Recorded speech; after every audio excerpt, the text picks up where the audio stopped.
প্ৰথমতে 1 লাখ টকা পাব, তাৰ পিছত 50,000 টকা পাব, তাৰ পিছত 50,000 টকা পাব। 2 লাখ টকাৰ ওপৰত যদি বেংকৰ পৰা কিবা বেছিকৈ আনিব পাৰে আমাৰ আপত্তি নাই, কিন্তু আমি বেংকৰ লগত কথা নপতাকৈ ডাইৰেক্টলি 2 লাখ ল'ৰা ছোৱালীৰ বেংক একাউণ্টত আমি এই টকা দিম, যাতে সকলোৱে কিবা নহয় কিবা ব্যৱসায় কৰি থাকিব পাৰে। মই কিয় ৰেচন কাৰ্ডখিনি বনাব কৈছো, ৰেচন কাৰ্ডত আমি বিনামূলীয়া চাউল দিওঁ, কিন্তু এইবাৰ আমি নতুনকৈ সিদ্ধান্ত লৈছো 10 মেৰ পিছত যিসকলৰ ৰেচন কাৰ্ড থাকিব তেওঁলোকে হস্পিটালত গলে বছৰি 5 লাখ টকালৈকে বিনামূলীয়া চিকিৎসা পাব। কোনেও খৰচ কৰিব নালাগে। বছৰত 5 লাখ টকালৈকে 10 মে তাৰিখৰ পৰা বিনামূলীয়াকৈ চিকিৎসা পাব। তাৰমানে এতিয়া ৰেচন কাৰ্ডখন 2 in 1 হৈ গ'ল। মাহত চাউলো পাম আৰু বেমাৰ আজাৰ হলে বেমাৰ আজাৰৰ কাৰণে আমি সুবিধাও পাম। তাৰ লগত আৰু এটা এইবাৰ আমি কি কৰিব খুজিছো, আমাৰ গাঁৱত আৰু টাউনত বহুত মহিলা আত্মসহায়ক গ্ৰুপ আছে। ইয়াত আছে নে নাই? আত্মসহায়ক গ্ৰুপ আছে নে নাই? হাত ডাঙক। ইছ ভগৱান, চবে আছে। তহঁতিও আছ বাবা। আত্মসহায়ক গোট মহিলাক দে, তহঁতি ফুটবল টিম খোল। বুজি পালি না? হয় নে নহয়? এতিয়া আজি ইমান দিনে আমি গ্ৰুপত টকা দিছিলো, হয়নে? বেংকেও গ্ৰুপত টকা দিয়ে, একাউণ্টতো গ্ৰুপত টকা আহে।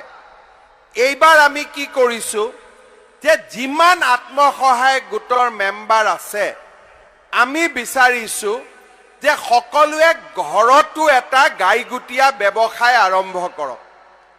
গ্ৰুপটো থাকিব আৰু নিজাকৈ ঘৰত আপোনালোকে ব্যৱসায় আৰম্ভ কৰিব পাৰিব। এতিয়া কি ব্যৱসায় কৰিব আমি নাজানো, কিন্তু আমি আপোনালোকক শিকাম যে কি ব্যৱসায় কৰিলে আপোনালোকৰ লাভ হ'ব।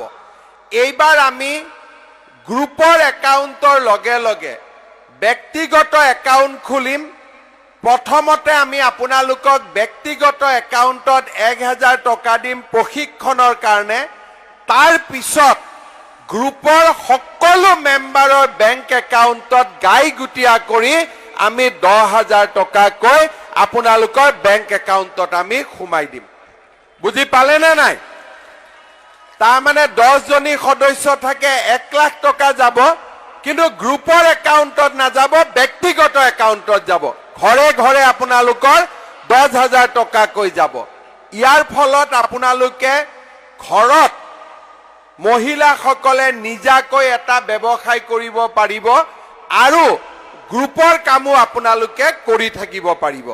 আজি আমাৰ অসমত 3 লাখ আত্মসহায়ক গ্ৰুপ আছে। প্ৰত্যেক গ্ৰুপতে 10 গৰাকীকৈ মহিলা আছে। তাৰমানে 30 লাখ মহিলা, আৰু 30 লাখ মহিলাক 10,000কৈ টকা দিলে আমি 3,000 কোটি টকা আমাৰ মহিলাসকলক আমি দিব লাগিব। এই বছৰ আমি মাইক্ৰ' ফাইনেন্সৰ পুৰণা লোনবিলাকো ঘূৰাই দিম আৰু আপোনালোকক NOC চাৰ্টিফিকেট আপোনালোকৰ ঘৰে ঘৰে আমি বিতৰণ কৰাৰ ব্যৱস্থা কৰিম। ইয়াৰ লগে লগে এইবাৰ আমাৰ চৰকাৰে কি সিদ্ধান্ত লৈছে যে 1 লাখ চৰকাৰী চাকৰিটো আমি দিমেই, তাৰ উপৰিও আমাৰ 2 লাখ ডেকা ল'ৰাক এইবাৰ আমি বেংকৰ পৰা গ্যাৰেণ্টি নোহোৱা কৰি 2 লাখ টকাকৈ আমি সহায় কৰিব খুজিছো, যাতে তেওঁলোকে নিজাকৈ ব্যৱসায় বাণিজ্য কৰিব পাৰে। তাৰ উপৰিও আমাৰ চৰকাৰী চাকৰি আমি যি 1 লাখ চাকৰি দিম বুলি কৈছিলো, অহা মে মাহত এই চাকৰি দিয়াৰ প্ৰক্ৰিয়া আমি শেষ কৰিম আৰু তাৰ পিছত আমি 1 লাখতকৈ ওপৰত গৈ আৰু নতুন নতুন আমি চাকৰি ল'ৰা ছোৱালীৰ কাৰণে বিজ্ঞাপন দিয়াৰ আমি ব্যৱস্থা কৰিম। শ্ৰদ্ধা ৰাইজ, আমি হায়াৰ ছেকেণ্ডাৰীৰ ছোৱালীসকলক স্কুটি দিছিলো। এইবাৰৰ পৰা আমি ক্লাছ 9ত পঢ়া ল'ৰা ছোৱালী দুইটাকে আমি চাইকেল দিয়াৰ ব্যৱস্থা কৰিম। আমাৰ বিনামূলীয়া বহুত কেইখন ছাত্ৰ ছাত্ৰীৰ কাৰণে আমি আঁচনি কৰিছো হোষ্টেলত থাকিলে হোষ্টেলৰ মেছ ডিউজৰ সহায় কিতাপ কিনাৰ কাৰণে হায়াৰ ছেকেণ্ডাৰীৰ পৰা ডিগ্ৰী ল'ৰা ছোৱালীক আমি পইচা দিছো আৰু যেতিয়া ছোৱালীসকল পোষ্ট গ্ৰেজুৱেটত পঢ়ে তেওঁলোকক আমি মাহত 1000কৈ টকা দিছো যাতে কলেজৰ পৰা ঘৰত অহা যোৱা কৰিব পাৰে